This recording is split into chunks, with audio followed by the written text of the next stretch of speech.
Hello, welcome back to Bald and Board Games. I'm Bald, I'm bored. and today we're going to teach you how to play Tiny Epic Dungeons by Gamelyn Games. Yes, this is our second week of a dungeon month. If you haven't checked it out, check out video 1 up on our YouTube. That is Clank Catacombs, where we played head-to-head. Tiny Epic Dungeons here will be a co-op game, which we'll walk through a fun tutorial. Yeah, Clank Catacombs really came down to the last couple moves there, so it was an exciting game. Literally, how we moved, how many moves we had. It literally came down. How many feet tokens we had. It really did. And, it was the first time that one of us got out alive. So go and watch and see who got out alive, who won. Might have been the dragon that got out alive. Just remember, even if you don't get out alive, you can still win, provided you're in the right area. So go check that out if you haven't already. But yes, welcome to Tiny Epic Dungeons. This is our second Tiny Epic game we're playing on here, right? So we did Tiny Epic Dinosaurs. What was the other one we did? Vikings. Oh, we did do Vikings. That's right. Yes. Tiny Epic Vikings as well. Tiny Epic is great. Gamelyn Games, they make some great, compact, but also dense games. This one's a little difficult, which I enjoy. I have not won a game of this playing solo or co-op. The first time we played it, we definitely failed. What you're going to be doing is going into the dungeon as a dungeon crawl, like a lot of dungeon games are. And as you go through, you're going to be finding loot and spells and enemies. And ultimately, you're trying to, of course, get to the big bad in the bottom of the dungeon and defeat them. So on the table right now, we have a bunch of cards in the game. This is a card-based game and a dice-based game. So here we have the dice on a umbrella, and we'll go over what those do and how to use those. At the top here, though, we have your actual dungeon cards. So you have your entrance card, which will always start off in the dungeon face up. You have your room cards here, which have various little goblin encounters or various traps that they get by, loot, treasure, all this kind of fun stuff. Then here you have your encounter cards, which is where you will encounter the minions, the mini bosses, if you will. And then you have the lair door, which is ultimately what you're trying to find and get into. But the only way to get into that is by defeating a certain number of minions, which we'll cover that exact number in a moment. Additionally, down here on this row, you have a bunch of cards. You have your spell cards, you have your item cards, you have your goblin cards, and your minion cards. And then here you have your main enemy boss cards down here. And on the back side is where those will end up starting. You'll choose one at random. And we're going to be playing 1 to 2 players, so our door will need 2 of these hearts to unlock. And then we have our hero cards. A bunch of these hero cards each have their own stats and special skills. So you can choose one you'd like, or Steve and I like to give ourselves one at random and really let the game decide if we're going to win or lose. And then lastly, the last card we have here is this round tracker of sorts. This makes sure that you don't take too long exploring the dungeon. Each turn, there's going to be a little symbol that goes down this track, a little torch. And if it ever gets to that red skull, you lose. Other things happen as well with those icons, which we'll cover in a moment. But for right now, we're going to move all these cards off to the side that aren't the room cards, and Steve is going to cover how to set up the dungeon. Each of those cards, the minions, the goblins, these items, and these spells, go ahead and shuffle those now because they're going to need to be shuffled to start the game. Go ahead, Steve. So dungeon setup, pretty easy. As you can see, all of these have different symbols on them. There's different patterns. We'll go over what all of those mean as we talk about the things you'll go through as you progress the dungeon. But as Nick mentioned, we have our entrance card. That'll be your center point. This is a 7x7 game, meaning you can have 7 top to bottom, so 3 above the entrance, 3 below. Same thing left and right. So in total, that would make 49 cards. So what you want to do to start your deck, it's going to be based on the number of people playing, 2, 3, or 4 players. Yep. So we're playing with 2 players. We're going to take that room deck, shuffle it up, and we're going to deal out 9 of those cards. That will be called Deck A. So you just put that deck aside. It's ready to go. Deck B, you're going to take 3 more of those room cards, and now you're going to take 1 encounter per player. So we have 2 of us. We're going to take 2 encounter cards. The other 2 encounters will go back in the box. And then we're going to take 3 more and then take that layer card and place it on top. Once you've done that, shuffle Deck C independently, shuffle Deck B independently, and then place Deck B on top of Deck C, Stack deck A on top of both of those, and then leave it as is. Do not shuffle a final time. What is going to happen is you're going to take the first 4 cards, place the rest of the deck off to the side, because you'll use that as you're exploring, and then place them around the entrance marker. As you can see in the entrance, you have 4 different light streams. That means you have 4 different directions you can travel. And then as you flip each card, those will be outlined to be like you can travel in and then out in other directions. Some cards you may only be able to leave in and out one way. Some you might be able to go 4 ways. It'll vary based on what the card is and how you play it. And so can you go in any directions with these cards? Is there a limit? There'll be a limit 7 on each side, but you can kind of travel however you want. Once you, let's say, go to this space, you want to go somewhere else, you just take the top card and you're going to work your way through the deck. And that is another condition is once you get to the bottom of that deck, things start happening against you as well. Yeah, and so it's not 7 on each side, though. It's 7 across 7, the entire thing. Yeah, yes. Oh, just 7 on each side sounds confusing. Yeah, 7. Yeah. Anyway, so after you have that set up, you can go ahead and choose your hero. So you want to give us some random heroes there? Sure. All right, so I got Etherna. I got Etherna, the elf sorceress. So what I love about this Tiny Epic game is the first one they did this is it has a bunch of minis, which are a lot of fun. So let me see if I can find my lady here. There she is. And who do you have? I have Gerund the Blue. So my Gerund the Blue is a mage wizard-looking dude who has a magic arrow. That's right up my alley. I'm keeping this for main game. His name is Gandalf. I'll give you Gandalf right there.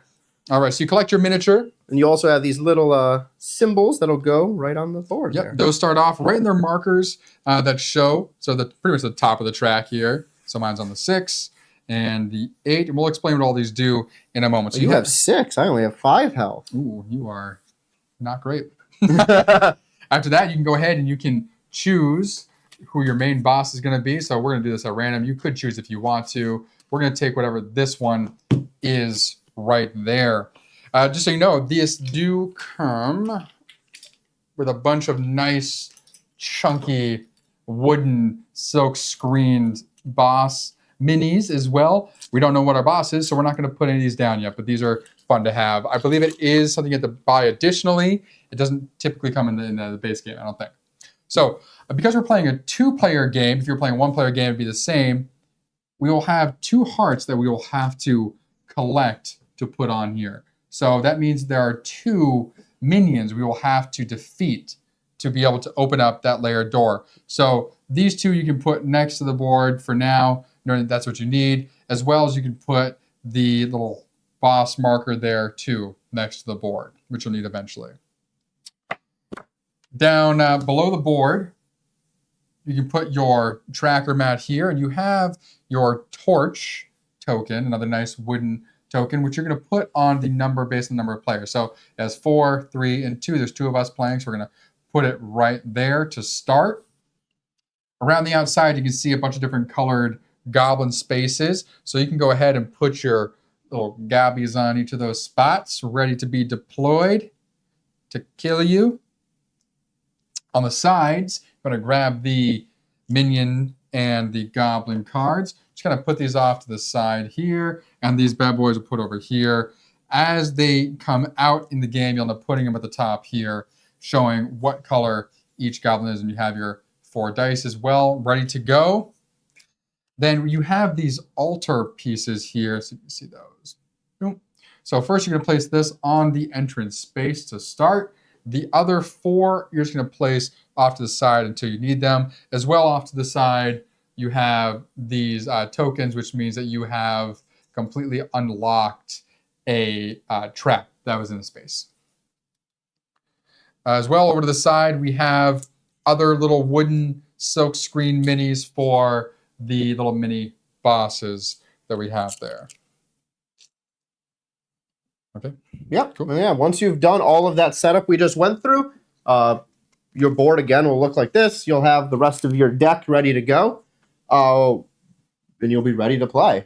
Next we'll quickly cover what our players are all about and how this works.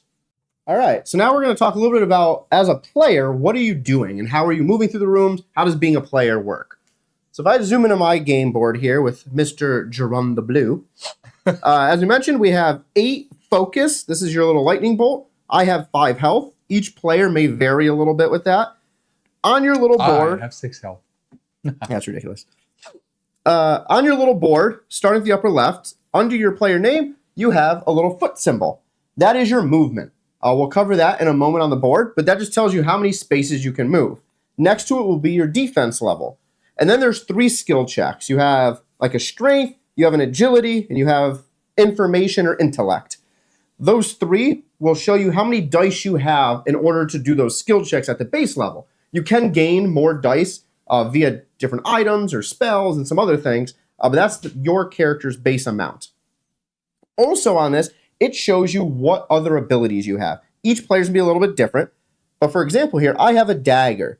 This blue symbol indicates a heroic action. So my heroic action, if I'm in a room with another enemy, I can utilize the dagger, I would roll my red die, and I get -1 on that die. And the way that'll work is it'll actually subtract from the die result, but that could benefit you in the end. There's some other things like this orange. That is a free action. So once I've rolled my dice for this, I can spend 2 focus and actually raise or lower my die number by 1. Mm-hmm. And that'll be actually like turning the side of the die. I also have another one over here for research, which allows me to get a magic card. And then there's a bunch of other symbols. The benefit to this game is there's 8 characters, but only 4 players.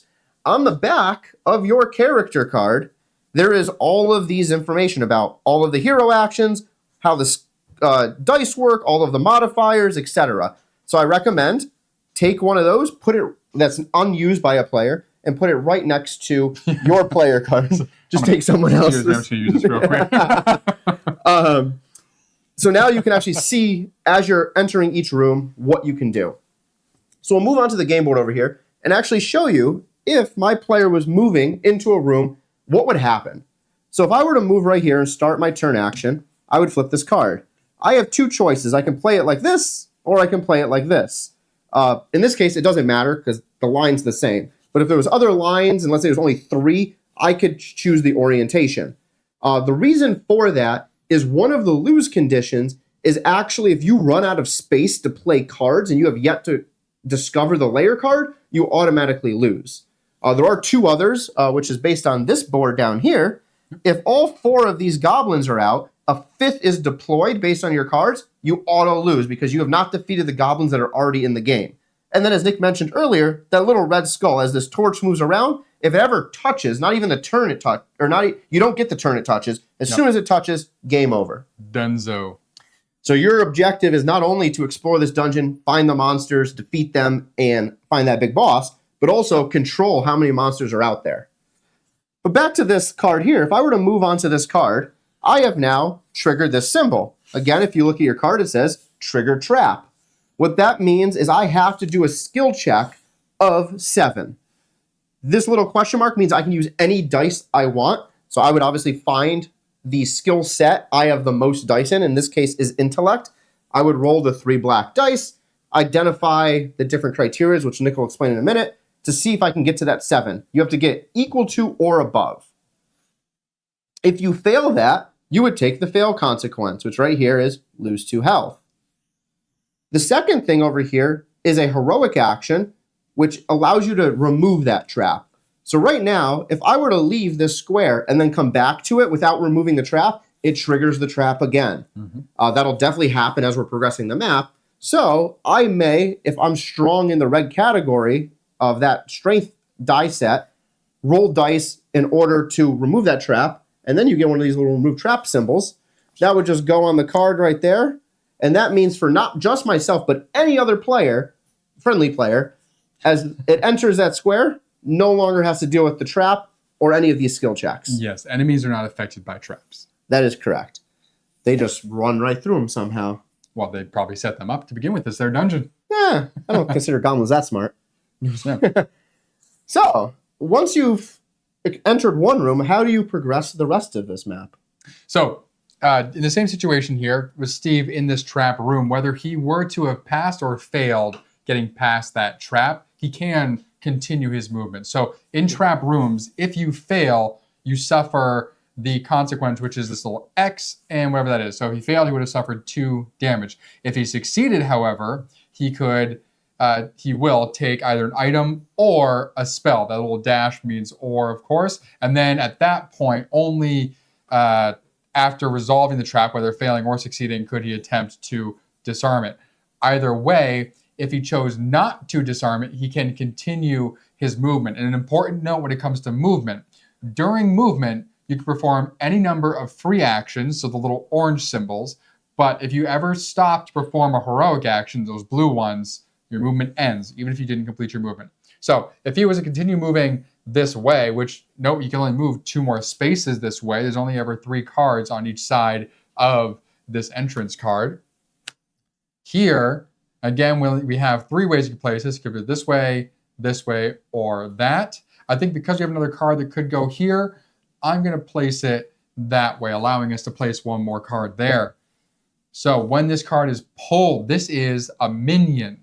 So the minions are these cards here. We're going to take the top card, flip it over. We got the Dungeon Crawler. So the Dungeon Crawler, we have a nice little mini wooden token here. Is going to go right on that space. Steve has to move into that space, and now he would be encountering that Dungeon Crawler, which we'll cover in a moment. Additionally, though, when you do move into a space, you will place cards in the open areas available there. So the reason I didn't do that here in the middle one was I knew Nick was going to play the next one. Top and bottom here, no cards will be placed because this room cannot enter those 2 locations. If this room could enter this location, when this card is flipped, then we would add 1 here. Yep. Let you know kind of where you can go, which is kind of nice. So now, skill check. So Steve here did a skill check for this trap that was there. This question mark means he can use any of his skills. Most of the time, though, that question mark will designate a skill. It'll either designate the strength, the agility, or intellect. And then you'll have to roll dice based on your skill level there from any items you have plus what's on your mat. The way skill checks work is you'll roll the number of dice. So we'll say that Steve was back here in this trap room still, and he is using his intellect skill. He would have to roll these 3 dice. Oh, are you rolling my dice? I'm rolling your dice. So here, nice. there are a lot of different icons on these faces. So there are numbers like this 5, which are just the number. And then there's some that say +1, +2. So the dice are not naturally accumulative. So if you had 2 5s like this, that would not equal 10 or would not equal 12 with that 2. Instead, the only time you can add dice together is with that plus mark. So here, my original roll was a +1, +2. So I could add all of these together to equal 8, which would get past that trap. I don't need that though. Like Steve said earlier, all you need is to equal the number. So instead, we'll do the 5 + 2, which is 7. And then we have this 1 that's left over that has the 2 lightning bolts on it for your focus. Well, any die that's unused after you successfully complete a check, and that's successfully completing a check and after, not during, you actually get to gain those 2 lightning bolts. So you would add those to your track. So if you were at 5 focus, you would push that up to 7. Additionally, that was a quick example here. Is there one that has, I think the 6 has a heart on it. Oh, no, keep it 1. So for this example though, so my board, I already have full focus. Right. So in this case, these would equal 7. Yep. But I have the ability, I can spend 2 focus to raise this up to a +2 if I really wanted to. Yep. That would equal 7. I would get the 2 focus back. And that specific scenario doesn't really help, but there is scenarios where you can spend utilizing your free actions on your card and then take advantage of that die. Exactly. And just for clarity, he spent focus he already had. He wasn't using the focus that was on this die. The reason why he did that is because it allowed him to gain it back. So there may be situations where that is better focus economy to do their dice economy. Yeah. On one of the side here about the show, there is a heart on the 6. So if all the dice you roll, if we had this scenario here where we cover the 7 there, and with this 6 we had left over we didn't use, that heart would gain us 1 health back. Pretty simple, pretty straightforward. Just remember, dice don't add together unless they have that plus mark, and you only get the additional skills on the bottom of the die of the ones you don't use after you successfully complete the check. And that goes for all skill checks, melee, ranged, anything that you're doing in this game. Which that's going to bring us to our next thing, which is going to be the type of heroic actions, the basic types. There's a lot of icons on here, a lot of actions, but the basic types we're going to cover next. Yep. And all those types, again, are right on this little player aid card on the back of your actual extra player cards we have, all in the upper right-hand corner. Again, you have that free action, is that orange one. You have the enter boss layer action, which is only on the boss layer card. You can only use this boss layer action once you've completed the requirements that it sets forward. So for us, once we've completed these 2 black hearts by defeating the minions, so in this case, this dungeon crawler starts with 7 health. Once we've killed it off, it comes off the board. This heart would end up right there. Yep. Once we've gotten the second heart, then you can use that free action to enter the dungeon layer. And entering the dungeon layer reveals the Act 2 side of the card, which would flip everything over. Yes. On here. And then you would start going down this track as you're fighting the boss, which we'll get to in a moment here. During your turn, if you want to go back to this base mat here. So on the mat here, you have your torch. After each turn, this torch will move down. So by turn, it means when I go, this will move down. When Steve goes, it'll move down again. This is progressively moving towards that end game scenario where you lose.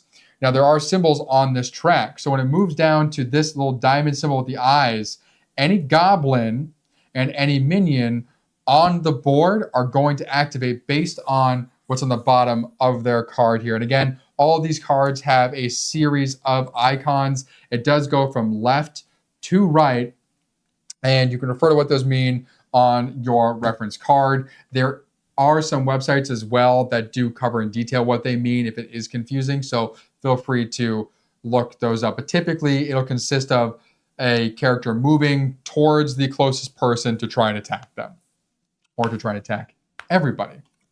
Yes. If it moves onto the space that has the goblin icon and the entrance stairs, that means a goblin will spawn in the entrance area. So now if that happens and it's your 5th one, you will lose. So again, very important to manage your goblins. When you kill a minion, as Steve did earlier to get into this final boss, every time you kill a minion, down the side of the card here, it tells you what happens. So you will move your torch up 6 spaces, and I don't believe it can ever go above where your player count starts, much like your health. So if it gets there, it'll be at the top. But if you're down here, go 1, 2, 3, 4, 5, 6. And you'll get a potion or an item, and then you'll get another potion or an item for defeating a minion. So defeating minions are 1, crucial to get to the final boss, but 2, a great way to keep you away from the ultimate endgame death and get you some powerful items there. So now let's cover how we actually fight these enemies and take them out. So when one of these respawn, or one of those respawn. Either way, yep. The one difference is when one of these is spawned, this little health tracker is going to go right there. Yep. Those are just on the board. They're static. And it'll tell you all of the information right there. So I'll take this and I'll have Nick explain that one. Okay. So here for the minion, we have the dungeon crawler, had 7 health.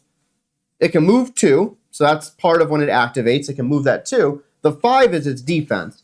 So when I roll the dice, we'll just use these 3 dice examples right here.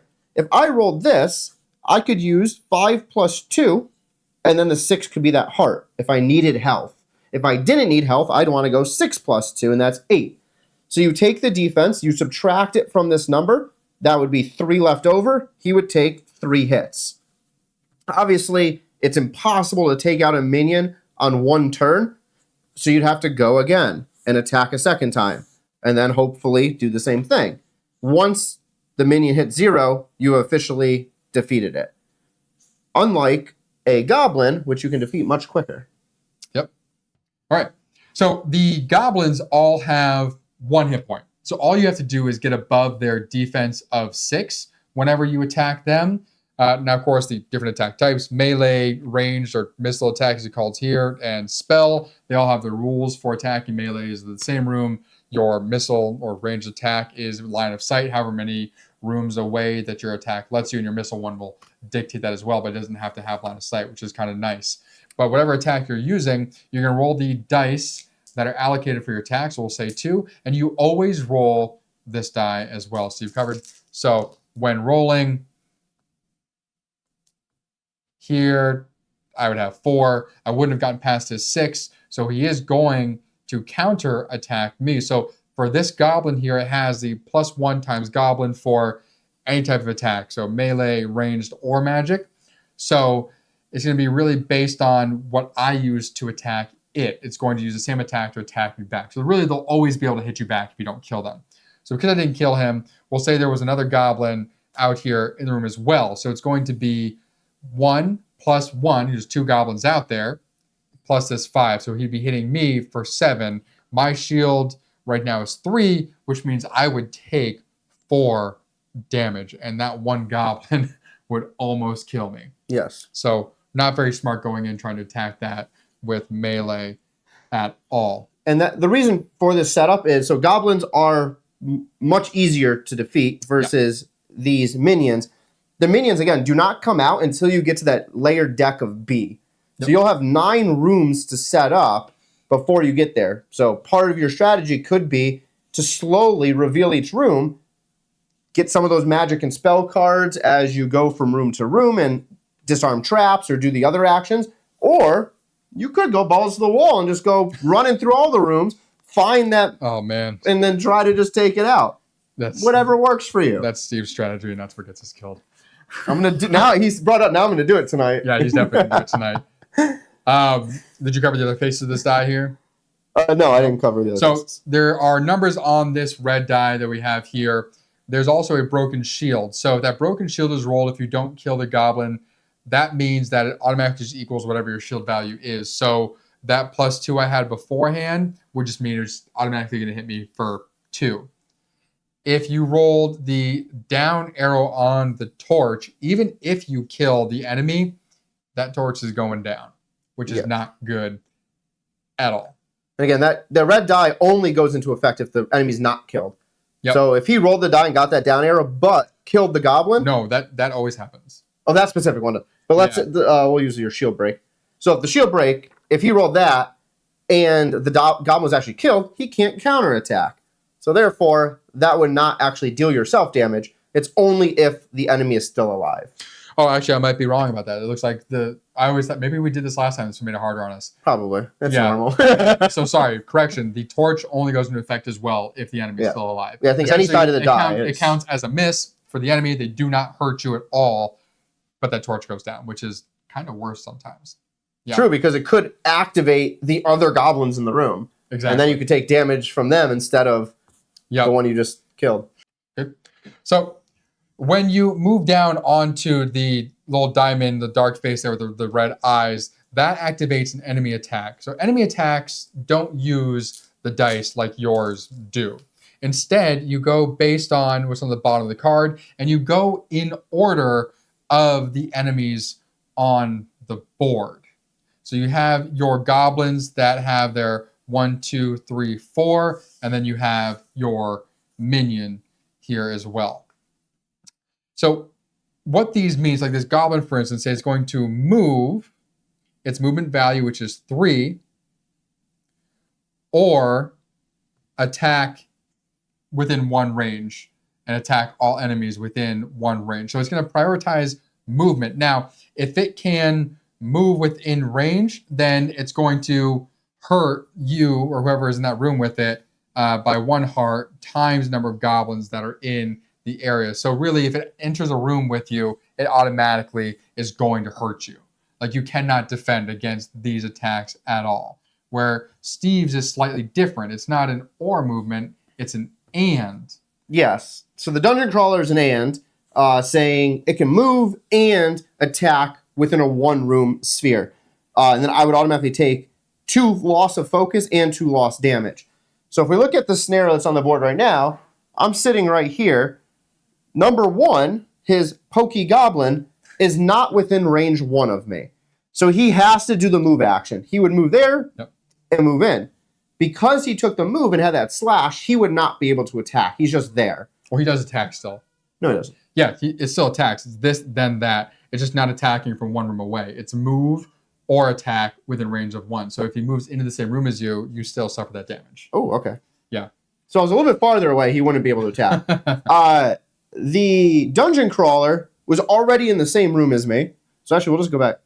We'll say if this guy was here, he would move in, attack. The dungeon crawler would then also move in and attack. Or, because he's 1 room away, he could just attack the 1 room away.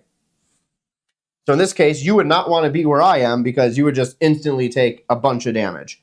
And again, as Nick mentioned, you can't block against it unless you have like maybe an item card that allows you to block an attack. But you're not rolling dice to defend yourself. Yeah. Nope. Pretty much just screwed at that point. And then the same rules kind of apply when you get to the boss. Here you have the same symbol on the mat. And on the back side of this, you'll have the same symbols. So when you flip over and you finally get to the boss, you still have your spawning of your goblins and your enemy attacks. But now the boss will attack. And we will go over that next, which we never actually got to. So yeah. And again, the only way to fight the boss is to get those 2 little triggers and then go to the layer room. So once you have that layer room out on the board, let's just say it's here. Yep. Horrible example because you can't go there. There we go. Let's say it's here. Now I can go there. If it's here on the board, right here, and we've defeated, all you have to do is enter that room. This is a free action because it's orange. You trigger, the boss comes out. The little token will now go up here on the 8 to say, yep, that's the boss's health. Different things happen as we trigger all of these different things for the boss. And as you can see, there's a bunch of different little things around the boss as well that can get triggered. These, I believe, are the altar symbols, so we'll go over what that means in a minute. But the last thing we forgot to mention, as you go through the dungeon, we mentioned multiple different ways you auto-lose. Another one is if both players die. Oh, that is true. That's the obvious one, but we'll cover it anyway. But you can go unconscious in this game, I believe. And then something happens if one player is unconscious and the other is alive. Yes. So in order to do that, we'll zoom into my card here. So let's say I went unconscious. That good old dungeon crawler got to me. I would go to 0 here. In either, let's say I went to 0 on the focus or not, doesn't matter. But let's just say my focus was 2. And now I have no health. If I did not complete a heroic action that turn that happened, my heroic action would become this rest action. As you can see in the bottom left here, it says plus 3 health, plus 5 focus. So your health would go up to 3. My focus would go up 5 from wherever it is. If I've already completed a heroic action that turn, that's what caused me to die, like attacking. Then it would have to be my next turn. The disadvantage, obviously, because you're dead and trying to regain consciousness, is this still ticks down. Because my next turn I use the rest action, that is my whole turn. I couldn't move because I'm not conscious. So this still moves down. And something could activate and then take more health away from me. Yep. That's really good. It's not good. No. So yeah, definitely watch your health. The rest action can be used anytime. So if I was sitting at 2 health and 5 focus, I can decide right now, hey, I'm going to do the rest action this turn. Go up to 5, go up to 7. And now I can continue moving along the board on my next turn. You could move and do it or do that and then move. True. Because it's a heroic action, so you just couldn't. But you want to be careful, because if you move into a room that has a trap all of a sudden that you didn't know, then you can just straight kill yourself by accident. Exactly. That's very true. So yeah, you can definitely do actions, but be careful that you don't accidentally get yourself killed by trying to walk around. So we're going to cover the boss encounter next, and then lastly we will go over the fun part, the spells and the items. Okay, so once you have your boss unlocked, so again, the way that you're doing that is you have defeated your specific number of minions that are in the game based on your player account. So if you're 2-player, you can see here we have the 2 we've defeated. So we have the 2 hearts. Those hearts go onto your boss's main health here. So the goal is to get both those hearts to the 0 spot to beat the boss. And so you have your little boss token, which will start off on the mat as well. Now, there's a lot of stuff on this mat. We'll start with this health track up here.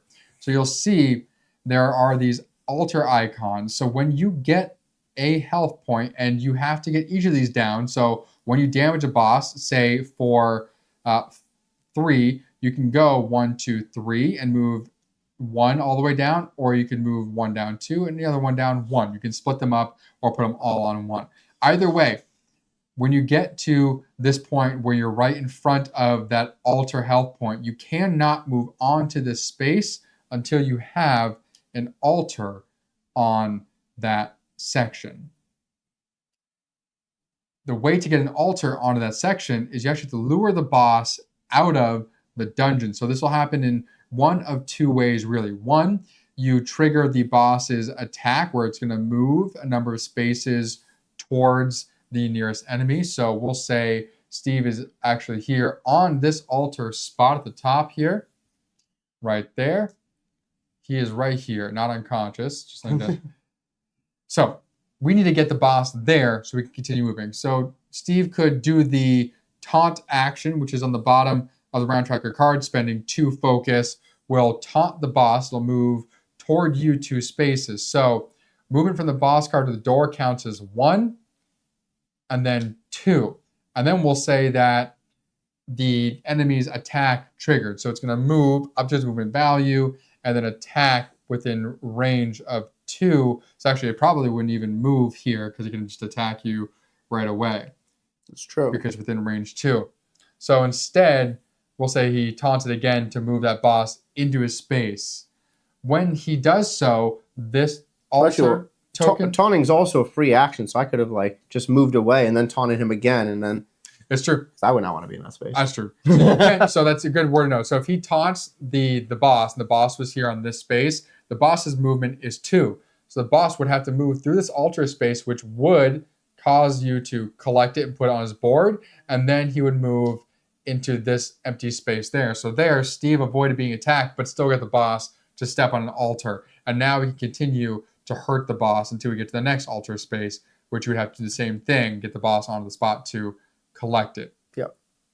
Additionally, there's some areas around the boss board that have various effects. So there are the 2 first spots here, which have a minus focus, which are suffered at the end of your movement, not the start. On these other ones, you have a bonus. So here, the +2 focus you would get at the end of your movement, much like the -2. But for the skill section, this is where it could be good to be fighting the boss in the lair, because it's going to give you a bump up to whatever skill you're using to attack the boss. And now when in the boss's lair and attacking the boss, or again, the boss has to be in here with you attacking, you can be on any spot to attack, and you can use a melee, ranged, or magic. It doesn't matter what, except it may matter what, because the boss is always going to counter. Until they're dead. Until they're dead. If they ever die. So if you were to use magic with this boss, you are always going to lose 2 focus. Range is always going to have an additional 2 added on, or missile as they call it here.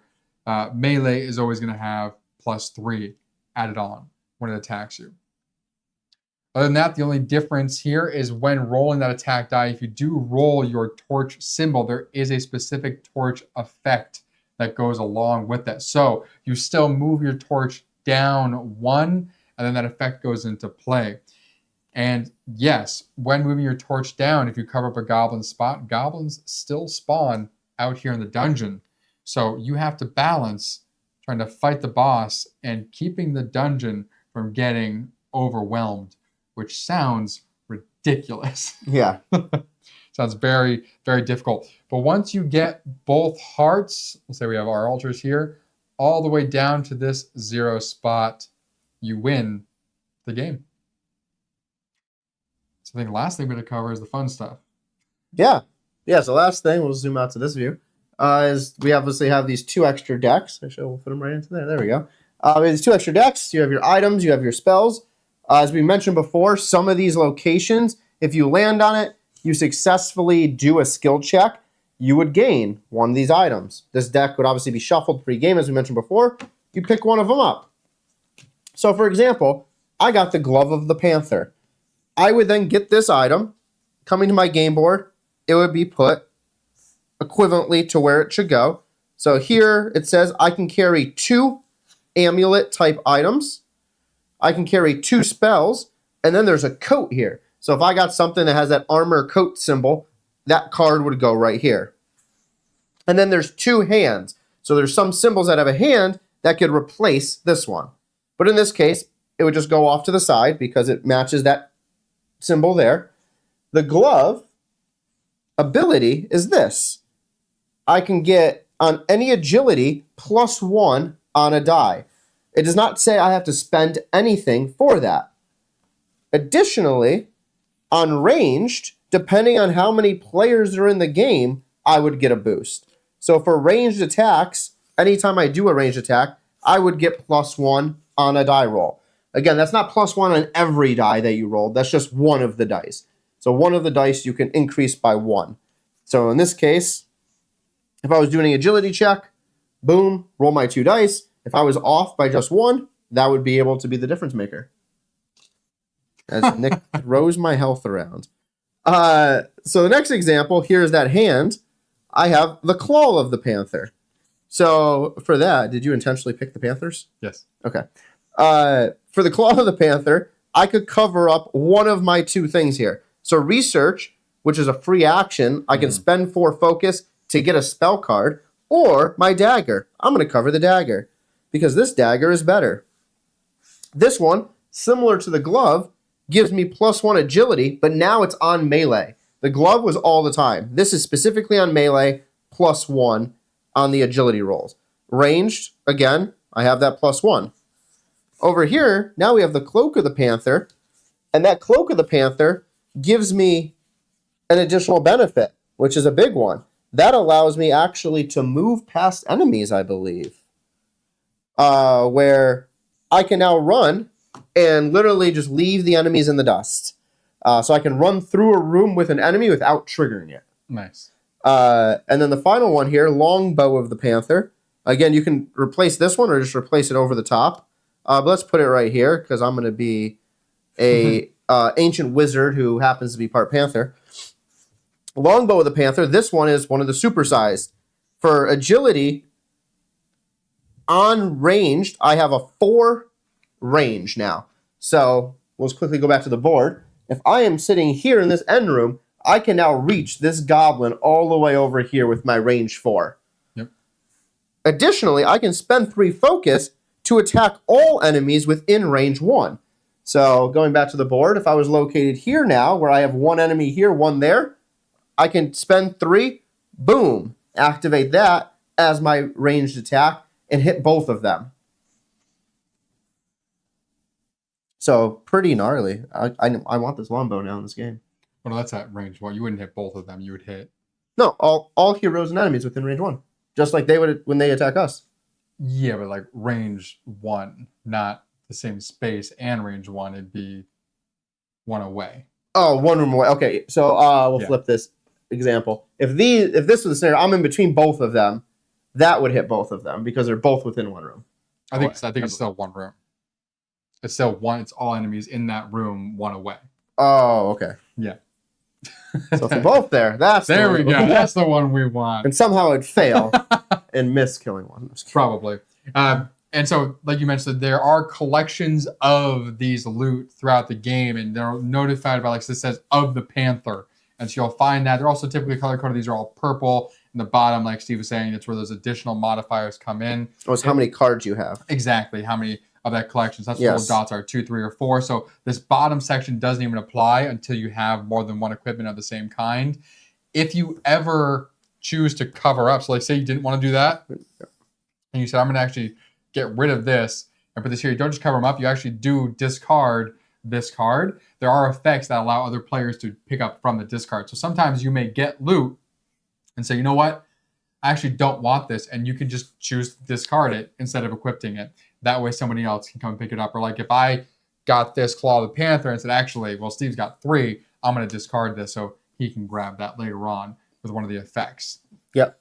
And it's not as easy as we just made it look to get all 4 of these. Obviously, you have a whole stack, and probably in a game, we're not even going to grab everything that's in this stack. Yep. But that is an awesome benefit. But then you also have spells you can earn. We also have the spells that you get. So each character has a limit on how many spells they can carry, and spells just give you another version of some sort of attack or other benefit, which will be listed on the bottom down here. So this Dark Bargain is a magic heroic action. Says you can attack, or this helps all heroes within a range of 2 in a room, and it is a intelligence check of 7. So if I pass that, then I'm going to -4 my focus and hurt.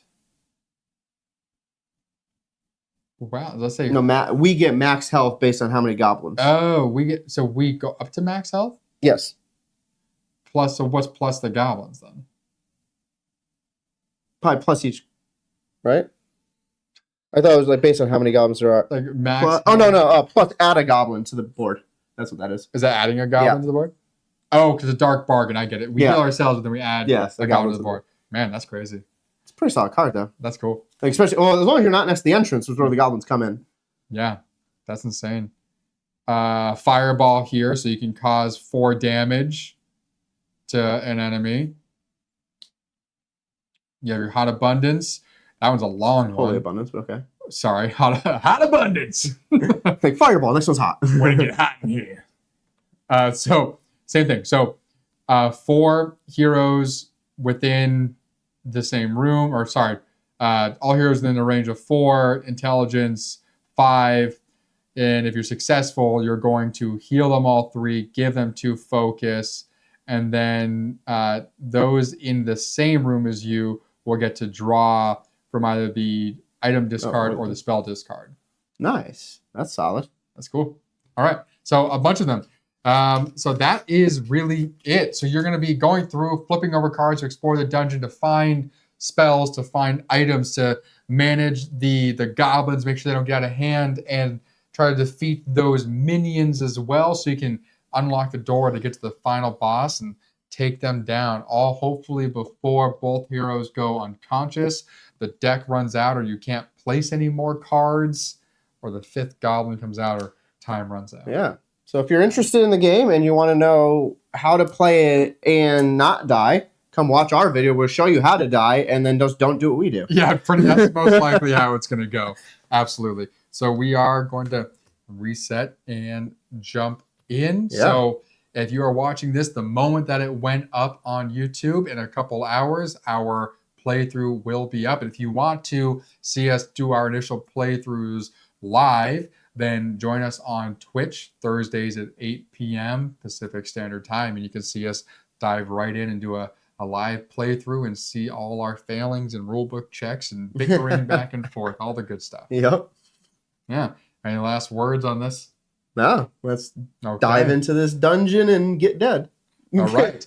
Well, that was How to Play Tiny Epic Dungeons by Gamelyn Games. We are Bald and Board Games. I'm Bald. I'm Bored. We'll see you at the table.